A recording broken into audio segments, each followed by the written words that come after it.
আসসালামু আলাইকুম।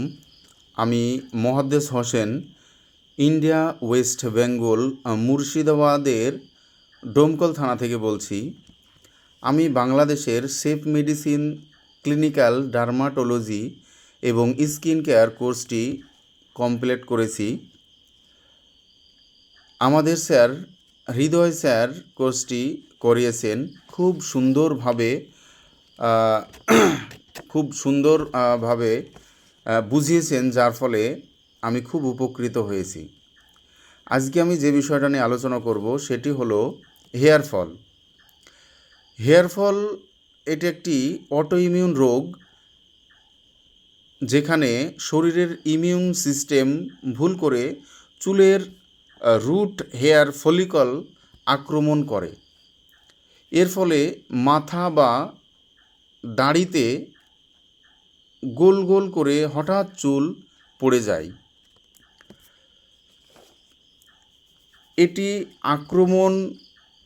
এটি সংক্রামক নয় এবং অনেক ক্ষেত্রে আবার নতুন চুল গজায়।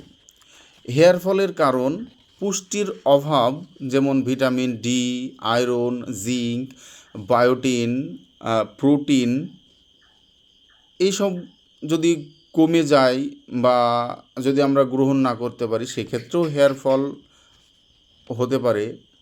হরমোনজনিত কারণেও হেয়ার ফল হতে পারে, যেমন থাইরয়েড কম বেশি যদি হয়ে যায়, তারপরে মহিলাদের ক্ষেত্রে পিসিওএস, তারপরে পুরুষদের ক্ষেত্রে টেস্টোস্টেরন হরমোন কমে যাওয়া, এইগুলোর ক্ষেত্রেও হেয়ার ফল হয়। মানসিক ও শারীরিক স্ট্রেস, যেমন অতিরিক্ত চিন্তা, উদ্বেগ, রাগ, ক্ষোভ, তারপরে অতিরিক্ত মাথা গরম করা, সেক্ষেত্রেও হেয়ার ফল হতে পারে। সংক্রমণ জনিত কারণেও হতে পারে, যদি কোনো ফাঙ্গাল ইনফেকশান হয়ে থাকে সেক্ষেত্রেও হতে পারে। আবার বংশগত কারণেও হয়। তারপরে যদি ক্যান্সারের কারণে কেমোথেরাপি নেয়, সেই ক্ষেত্রেও হেয়ার ফল হয়। চুলের যদি অযত্ন করা হয়, যেখানে কোনো রকম যত্ন থাকে না, যেমন রাস্তাঘাটে ঘোরার সময় হেয়ার যে আমাদের চুলে ধুলোবালি অতিরিক্ত পড়ে, সেক্ষেত্রেও হেয়ার ফল হয়। লিভারের যদি কোনো গোলযোগ থাকে সেক্ষেত্রেও হয়। কিডনির ফাংশানে যদি কোনো সমস্যা হয় সেক্ষেত্রেও হয়। তারপরে শারীরিক যদি কোনো দীর্ঘমেয়াদী কোনো রোগ হয়ে থাকে, সেক্ষেত্রেও হেয়ার ফল হয়। আর হেয়ার ফল রোধের জন্য আমাদের শারীরিক দিক সুস্থ রাখার সাথে সাথে মাথার চুলের যত্ন নিতে হবে, দাড়ির যত্ন নিতে হবে এবং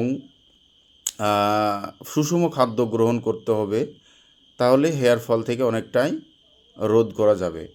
আর ভিটামিন ডি এর অভাবে যদি হয়ে থাকে হেয়ার ফল, তাহলে পরে ভিটামিন ডি সাপ্লিমেন্ট নিতে হবে, অথবা সূর্যের তাপে খালি গায়ে 10 মিনিট 15 মিনিট করে যদি থাকা যায়, সেই ক্ষেত্রে হেয়ার ফল অনেকটাই রোধ হতে পারে।